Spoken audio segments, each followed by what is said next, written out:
창세기 21장 1절로 7절, 마태복음 1장 1절 6절 두 군데서 봅니다. 먼저 창세기 21장 1절로 7절 말씀 읽어드립니다. 여호와께서 말씀하신 대로 사라를 돌보셨고 여호와께서 말씀하신 대로 사라에게 행하셨으므로 사라가 임신하고 하나님이 말씀하신 시기가 되어 노년의 아브라함에게 아들을 낳으니 아브라함이 그에게 태어난 아들 곧 사라가 자기에게 낳은 아들을 이름하여 이삭이라 하였고 그 아들 이삭이 난 지 8일 만에 그가 하나님이 명령하신 대로 할례를 행하였더라. 아브라함이 그 아들 이삭이 그에게 태어날 때에 100세라. 사라가 이르되 하나님이 나를 웃게 하시니 듣는 자가 다 나와 함께 웃으리로다. 또 이르되 사라가 자식들을 젖먹이겠다고 누가 아브라함에게 말하였으리오마는 아브라함의 노경에 내가 아들을 낳았도다 하니라. 마태복음 1장 1절로 6절 말씀 제가 읽어드립니다. 아브라함과 다윗의 자손 예수 그리스도의 계보라. 아브라함이 이삭을 낳고 이삭은 야곱을 낳고 야곱은 유다와 그의 형제들을 낳고 유다는 다말에게서 베레스와 세라를 낳고 베레스는 헤스론을 낳고 헤스론은 람을 낳고 람은 아미나답을 낳고 아미나답은 나손을 낳고 나손은 살몬을 낳고 살몬은 라합에게서 보아스를 낳고 보아스는 루색에서 오벳을 낳고 오벳은 이새를 낳고 이새는 다윗 왕을 낳으니라. 아멘. 이 송년 보내고 또 새로 맞는 이 한 해 이쯤에 이 송경신 예배의 끝은 곧 새로운 시작입니다. 이 제목으로 함께 은혜를 나누기로 원합니다. 제 학창시절 영어 성경 공부를 하러 틈틈이 미국 선교사님 댁을 방문한 적이 있습니다. 어느 토요일 저녁 선교사님께서 아주 감동적인 영화 한 편을 보여주셨습니다. 이런 제목이었어요. 십자가와 깡패. 수년 전 불의의 교통사고로 천국에 가신 데이비드 윌커슨 목사님의 초기 사역을 영화로 만든 작품입니다. 데이비드 윌커슨 목사님은 자전거 하나만 없어져 동네가 발칵 뒤집어질 만한 그런 평화로운 펜실베니아에서 목회를 하고 계셨는데 어느 날 성령께서 강한 감동을 주셔서 뉴욕 할렘가로 가라고 하신 음성을 듣고 그 험한 할렘가로 가서 목회를 하기 시작했습니다. 출구도 없는 막다른 골목에서 막장 인생을 살아가고 있는 청소년들에게 복음을 전하기 시작했습니다. 험하기로 소문난 이 청소년들에게 여러 차례 맞기도 했습니다. 크고 작은 협박과 위협에 시달리기도 했습니다. 가는 곳마다 사람들의 조소가 끊이지 않았습니다. 그러나 윌커슨 목사님은 끝까지 포기하지 않았습니다. 그러나 어느 날 거대한 청소년 집회를 연다는 그 광고를 쫙 붙이고 그 소리를 들은 이 갱단들이, 라이벌 갱단들이 그 붕회가 열린다는 그 장소로 다들 모여들었습니다. 싸움하러 몰려들었죠. 바로 그 장소에서 윌커슨 목사님을 때리기도 하고 죽이겠다고 위협하던 닉이라는 이 청년이 극적으로 회심을 하게 됩니다. 그리고 두 갱단도 싸움하러 왔다가 극적으로 화해를 이루게 됩니다.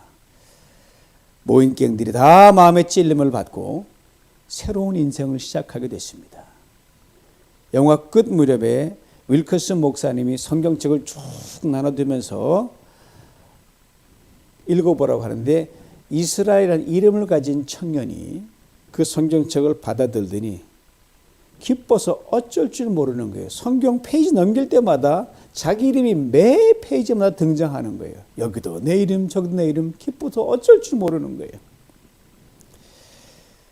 후에 닉은 자신의 어두웠던 과거의 삶의 자리로 돌아와 방황하는 갱들에게 예수 그리스도의 복음을 전하며 새로운 삶을 열어주는 목사요 복음 전도자로 살아가게 됩니다. 영화는 윌커슨 목사의 다음 같은 독백으로 끝을 맺습니다. 엉망진창인 인생을 구원하시고 엉망진창인 마을을 변화시키는 역사, 하나님께서 이렇게 새로운 시작을 여실 줄 저는 결코 상상하지 못했습니다. 이것이 하나님이 여시는 시작입니다. 당시 영화를 통해서 저는 한 가지 사실을 깊이 깨닫게 됐습니다. 예수 안에서 하나님이 바꾸시지 못할 사람이 없다는 것. 그리고 그 어떤 인생의 끝과 절망에서도 하나님은 반드시 다시 새로운 시작을 여신다는 것. 그렇습니다. 인간의 끝은 언제나 하나님의 새로운 시작입니다. 오늘 함께 읽은 본문 창세기에 우리 모두가 익히 잘 알고 있는 아브라함이 등장을 합니다. 아시는 대로 아브라함은 그 나이 75세가 되었을 때 고향 마을을 떠났습니다. 그리고 하나님이 지시하는 곳으로 갔어요. 아브라함이 고향을 떠날 때 하나님께서 너가 큰 민족을 이룰 것이다 라고 분명히 약속하셨거든요. 그때로부터 24년이 지나도록 자식 소식이 없는 겁니다. 그렇게 세월이 흐른 후 아브라함이 나이 99세가 되었을 때 하나님께서 아브라함에게 나타나셔 이렇게 말씀하셨습니다. 내년 이맘때쯤에 네가 아들을 낳을 것이다. 이 말을 들은 아브라함이 얼마나 기가 막혔겠습니까? 아브라함이 어떻게 반응했는지에 대해 성경이 이렇게 기록해놨습니다. 창세기 17장 17절이에요. 아브라함이 엎드려 웃으며 마음속으로 이르되 100세 된 사람이 어찌 자식을 낳을까? 사라가 90세니 어찌 출산하리요? 아브라함이 이 기가 막힌 반응에 하나님께서 정색을 하시며 말씀하셨어요. 아니다. 내 아내 사라가 너에게 아들을 낳아줄 것이다. 그리고 이삭이란 이름까지 하나님이 미리 지정해 주셨어요. 이 일이 있은 후 얼마 뒤에 천사들이 아브라함을 찾아와 다시 한번 컨펌해 줬습니다. 내 아내 사라가 아들을 낳을 것이다. 아브라함 아내 사라가 이 천사가 아브라함 하는 소리를 장막대에서 듣고 웃었습니다. 이에 대해 창세기 18장 12절은 이렇게 말해줍니다. 사라가 속으로 웃고 이르되 내가 노쇠하였고 내 주인도 늙었으니 내게 무슨 즐거움이 있으리요. 90세에 가까운 할머니가 아들을 낳는다는 소식 당연한 반응이지요. 바로 이 장면 직후에 참으로 재미있는 일이 벌어졌습니다. 하나님께서 아브라함에게 나타나셔가지고 정색으로 말씀하셨어요. 사라가 왜 웃으며 이르기를 내가 늙었거늘 어떻게 아들을 낳으려 하느냐. 겁이 덜컥 난 사라가 이렇게 말했습니다. 하나님, 저 안 웃었는데요. 그래서 하나님께서 다시 정색을 하시면 이렇게 말씀하셨어요. 아니다. 내가 분명히 웃었다. 저는 이 부분을 대할 때마다 이런 하나님이 연상됩니다. 웃기시는 하나님. 노 부부가 믿어지지 않아서 웃을 수밖에 없지 않습니까? 그렇게 웃다가 아브라함과 사라가 그만 하나님께 들킨 것이에요. 그런데 아브라함과 사라의 허물과 잘못을 내내 그동안 잘 눈 감아 주시다가 그때 특별히 아는 채 하시면서 하나님께서 정색으로 따지시니 이거 참 재미있고 웃을 수밖에 없지요. 여러분, 전지전능하신 하나님께서 뭐가 아쉬워가지고 인간과 이렇게까지 이물 없이 가까운 사이가 되실 수 있다는 말입니까? 우리를 사랑하시기 때문입니다. 우리를 지으셨기 때문입니다. 우리 아버지시기 때문입니다. 우리를 너무나 잘 아시기 때문입니다. 여러분과 저도 예외가 아니지 않습니까? 하나님의 이 눈 감아주시고 참아주신 은혜가 우리가 오늘 여기 각자의 자리에 있게 된 것 아니겠습니까? 자, 이런 재미있는 장면이 있은 후 1년 뒤에 기적같이 아브라함과 사라가 아들을 낳습니다. 이에 대해 오늘 본문은 이렇게 말씀합니다. 2절이에요. 사라가 임신하고 하나님의 말씀하신 시기가 되어 노년의 아브라함에게 아들을 낳으니 다치고 끊어진 사라의 태가 다시 열렸습니다. 모든 기력과 원기가 끝나버린 아브라함에게 다시 새로운 기력이 시작됐습니다. 오늘 보면 아브라함의 모든 기운과 기력이 끝났음을 다음과 같이 3번 거듭 언급하고 있습니다. 2절 보니까 노년의 아브라함에게, 5절입니다. 태어날 때 100세라. 7절 아브라함의 노경에. 특별히 2절과 7절의 노년, 노경이란 말은 원어로 보면 똑같은 표현입니다. 그 의미는 그냥 인생 나이가 들었지 그게 아니에요. 대단히 몹시 너무너무 나이가 많이 들었다. 노인도 보통 노인이 아니라는 거예요. 흔히 인간 살다 보면 나이 들어 취업하려 보면 면접관 이렇게 말할 때가 있잖아요. 선생님 어느 정도 나이가 돼야 우리가 취업시키죠. 선생님 나이 너무 많아서 안 되지 않습니까? 이게 세상 논리란 말이에요. 그 말은 뭐니까 일하기엔 끝입니다. 이 말이거든요. 바로 아브라함이 그런 거예요. 세상 관점으로 보면. 사라에 대해서도 오늘 본문이 이렇게 말씀하고 있습니다. 7절이에요. 세 번역으로 읽어드립니다. 사라가 자식들에게 젖을 물리게 될 것이라고 누가 아브라함에게 말할 엄두를 내었으랴. 당시 사라를 보는 모든 사람들이 한결같이 내뱉는 말이었어요. 사라는 이제 더 이상 자녀를 가질 수가 없어? 그럼 그 나이에 어떻게 자녀를 가져? 여자로서의 모든 기운과 기능이 끝났다. 아브라함과 사라는 물론 저들을 바라보는 모든 사람들에게 보이는 모든 상황은 상황 끝 붉은 신호 레드 라이트 뿐이었어요. 그런데 다시 시작할 수 있다는 그린 라이트 푸른 신호등이 켜졌어요. 1절 말씀이에요. 여호와께서 말씀하신 대로 사라를 돌보셨고 여호와께서 하신 말씀대로 사라에게 행하셨으므로 여호와께서 2번 거듭거듭 오늘 본문은 말하고 있습니다.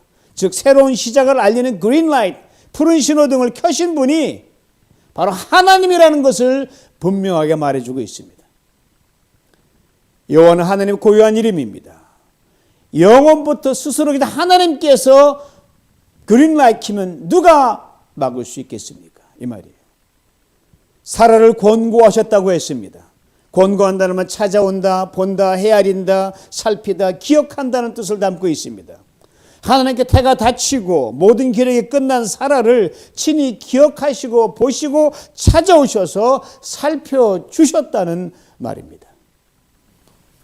사라에게 행하셨다고 했어요.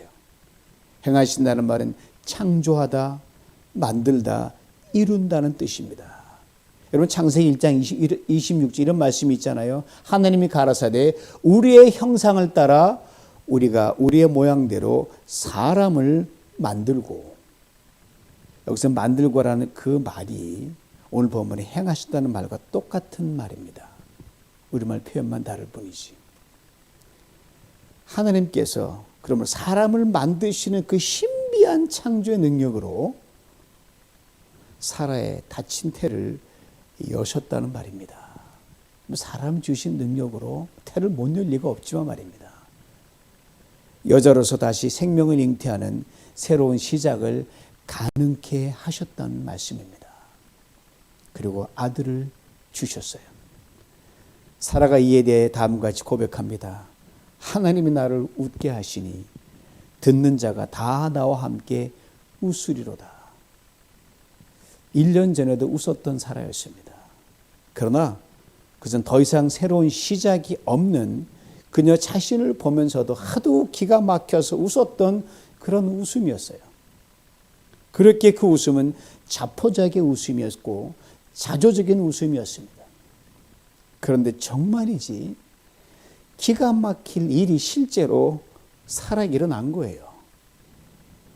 정말 기적 같은 일이 벌어져서 웃을 일이 생긴 겁니다. 1년 전의 웃음이 허탈한 웃음이었다고 한다면 오늘 본문의 사라의 웃음은 진정 기쁨과 만족의 웃음이라고 할 수 있습니다. 그리고 사라와 함께 있던 사람들도 함께 웃었다고 고백하거든요. 그리고 오늘 본문 끝에 사라는 이렇게 외칩니다. 내가 아들을 낳았도다. 내가 아들을 낳았도다.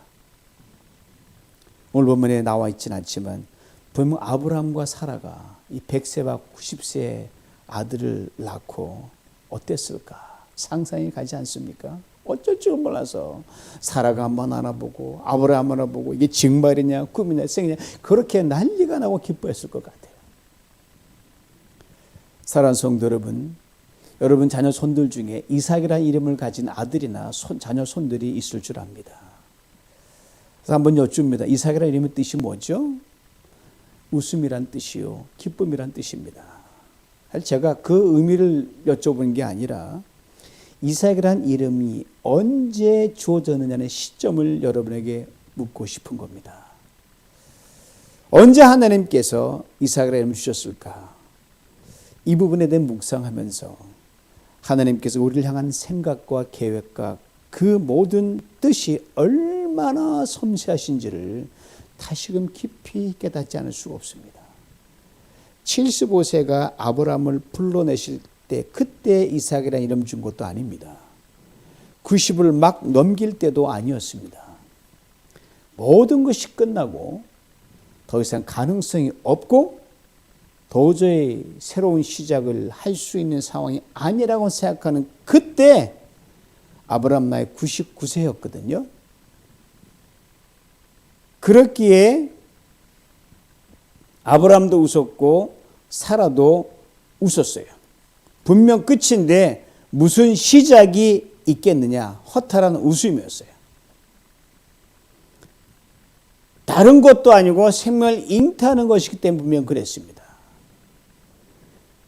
아브라함이 99세에 아브라함을 하나님 찾아와서 아들을 낳을 것이라고 말씀하셨을 때 아브라함이 속으로 웃었고 그때 아브라함이 분명히 이런 마음이었을 거예요. 아이고 하나님 10년 전 좀 더 젊었을 때만 그 말씀하셔도 좀 나을 텐데. 바로 이런 아브라함과 사라가 1년 뒤에 100세와 90세의 아들 이삭을 낳았거든요. 그때 저들의 모든 것이 기쁨으로 바뀌었습니다. 이삭이란 이름 하나님 주어진 건 분명하지만 오늘 본문 3절은 이렇게 말씀합니다. 아브라함이 그 낳은 아들 곧 사라가 자기에게 낳은 아들을 이름하여 이삭이라 하였고 저는 아브라함이 이삭을 부를 때마다 두 가지를 생각하면서 하나님의 은혜를 깊이 되새겼으리라 생각합니다. 99세의 아들 이삭 붙여줬고 그 낳은 아들을 부를 때마다 하나는 99세 때 그가 속으로 웃었던 웃음이었습니다. 말이 안 되는 말씀 하시니까 인간의 끝에서 나오는 허탈한 웃음 말입니다. 다른 하나는 100세 때 그가 웃었던 웃음이었습니다. 인간의 끝에서 다시 시작하게 하시는 하나님의 능력을 아는 기쁨의 웃음이었습니다. 우리 이름도 똑같습니다. 여러분, 우리 모두의 인생의 연약함과 끝 절벽에서 사람들이 우리 이름을 부르면서 너 아무아무게 인생 끝이야. 분명히 그렇게 하거든요. 우리를 보는 사람 다 그렇게 얘기한단 말입니다. 그러나 바로 거기에서 하나님이 새롭게 시작하신단 말입니다. 그리고 우리의 허탈한 웃음을 진정 기쁨과 만족의 웃음으로 바꾸십니다. 아브라함과 사라에게 그리하셨듯이 말입니다. 아브라함은 자신의 연약함을 깨닫고 겸손케 함과 동시에 다시 시작하게 하는 능력을 온전히 믿고 살아갈 수 있도록 절묘한 타이밍 99세에 이름을 주시고 100세 이삭을 주셨습니다. 여러분과 우리도 우리나 또는 다른 사람이 우리들 이름을 부르거나 말할 때 우리 또한 그 시간이 절망스럽고 끝이란 그때로 절망하지 말고 끝을 하지 말고 이때가 바로 하나님께서 아브라함 99세에 이삭이라는 이름을 준 것처럼 내게도 그리하실 것이라고 하는 이 은혜의 시간이라는 것을 꼭 기억할 수 있기를 원합니다. 끝은 곧 새로운 시작. 이것을 오늘 함께 읽은 다른 복음 마태복음에서 우리에게 또 웅변적으로 말해줍니다. 마태복음 1장 1절에서 6절까지 4명의 여인이 등장하는데 다말, 라합, 룻 그리고 바세바입니다. 이 네 여인들 인생의 공통점이 바로 저들의 각각의 인생의 끝에서 하나님의 새로운 시작을 경험했다는 사실입니다. 다말은 야곱의 아들 유다의 며느리였습니다. 그리고 그녀의 인생은 시아버지 유다와 동침하는 끝판 인생을 살았습니다. 라합은 어떻고요? 라합은 여리고 출신의 기생이었습니다. 사회의 저 끝자락에 살았던 사람입니다. 룻은 이방 여인으로 남편을 잃고 남의 나라에 와서 남의 집 일을 거들며 생계를 꾸려가는 메이드였습니다. 밧세바는 남편을 처참한 전생에서 잃고 후에 다윗의 아내가 되었지만 일평생 주홍글새 멍에를 떠안고 그렇게 우리아의 아내라는 이름으로만 살았던 자가 바로 밧세바였습니다. 바로 여인들의 인생의 끝에서 절벽에서 하나님이 새로운 시작을 열어주셨습니다.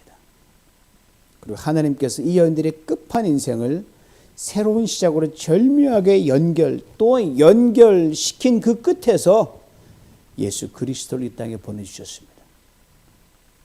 참으로 놀랍고 놀라운 구원의 새로운 시작을 여셨습니다. 여러분, 엉망진창이란 말이 있습니다. 끝이 보이지 않을 정도로 꼬였다는 게 엉망진창이고요. 더 이상 풀 수도 없을 정도로 막혀있는 것이 엉망진창입니다. 즉 끝났다는 말이에요. 한 인간의 인생이 그럴 수 있습니다. 아니 한 나라와 인간의 역사가 그럴 수 있습니다. 그러나 하나님은 바로 그 끝에서 새로운 시작을 다시 여십니다. 아브라함의 바로 결정적인 증거요. 라합, 룻, 밧세바, 다말이 그 결정적인 증거들입니다. 그리고 새로운 시작이 결코 불가능한 인간의 죄의 역사의 끝에서 십자가와 부활로 영원히 사는 새로운 생명의 시작을 여신 예수 그리스도가 가장 확실한 증거입니다. 이 예수 그리스도 안에서 우리는 오늘 참으로 다사다난했던 2021년 한 해 끝을 맞고 있습니다. 전라남도 해남에 가면 땅끝 마을이라는 곳이 있습니다. 땅끝, 토말 혹은 갈두 마을이라고도 부르는데 한반도 육지로 맨 끝단에 있는 마을입니다. 그 마을에 토말비, 즉 땅끝을 알려주는 비석이 세워져 있습니다. 우리나라 육지의 남쪽 끝이 해남군 송지면 갈두산 사자봉이라는 것을 말입니다. 마을에 들어서면 온통 땅끝이란 이름이 군데군데 다 사방에 써 있어요. 땅끝 마을에 뱀 모양의 전망대가 있는데 이런 글귀가 적혀 있습니다. 희망의 시장, 땅끝 해남. 그렇습니다. 땅끝 마을에 들어서면 더 이상 갈 수 있는 길이 보이지 않습니다. 그러나 땅끝이 사라진 것이 아니라 바다로 길이 이어지고 하늘로 다시 이어지고 있음을 보게 됩니다. 그리고 해남 출신 명기환 시인의 땅끝에 노래라는 시비가 눈에 크게 들어옵니다. 이런 시예요. 더 이상 갈 곳 없는 땅에서 사랑하는 사람을 위해 노래 부르게 하소서.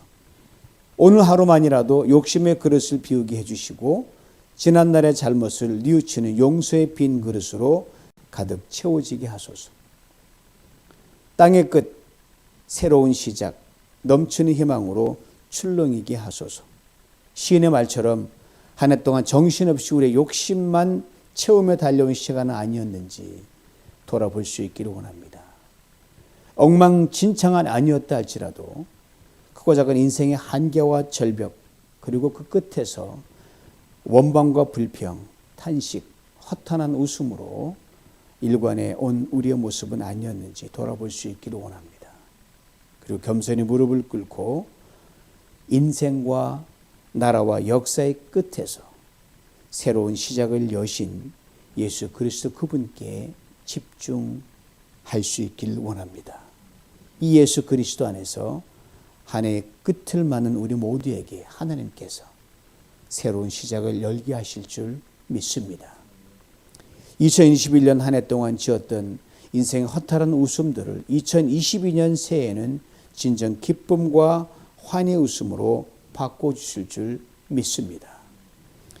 2021년 한 해의 끝에서 2022년 새로운 하늘을 여신 하나님께 감사와 찬송과 영광을 돌립니다. 기도드립니다. 2021년 한 해를 여기까지 귀하게 도우시고 인도하신 에베네셀의 하나님 감사합니다. 2021년 한 해 감당할 수 없는 고난이 우리를 마구 흔들어 놓기도 했습니다. 그러나 세상이 결코 줄 수 없는 주께서 주시는 하늘의 평안이 우리를 덮었습니다.